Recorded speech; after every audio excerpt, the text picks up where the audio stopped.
Hello friends, welcome to Garden Glow. In our busy routines, it's easy to overlook the simple beauty of nature. But what if your small garden could become a daily source of peace, glowing with natural charm every time you step outside? The truth is, you don't need a large space to create that feeling. Even the tiniest garden can radiate calm and warmth with the right design. In today's video, we'll explore small garden design ideas for 2025 that highlight the natural glow of everyday peace.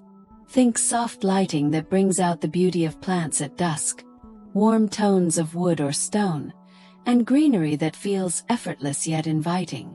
It's about designing a space that doesn't just look good but also makes you feel at ease.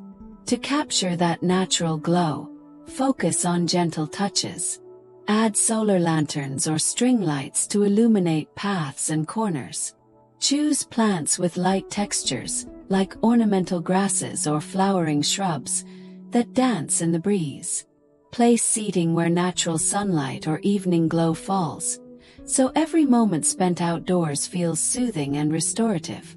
The 2025 trend is about blending simplicity with comfort, creating spaces that invite you to pause, reflect, and enjoy life's little moments.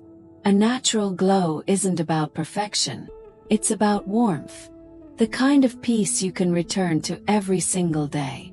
So, if you're ready to design a small garden that feels calming, beautiful, and timeless, these ideas will guide you toward creating your own glowing sanctuary. Don't forget to like, share, and subscribe to Garden Glow for more inspiring garden transformations.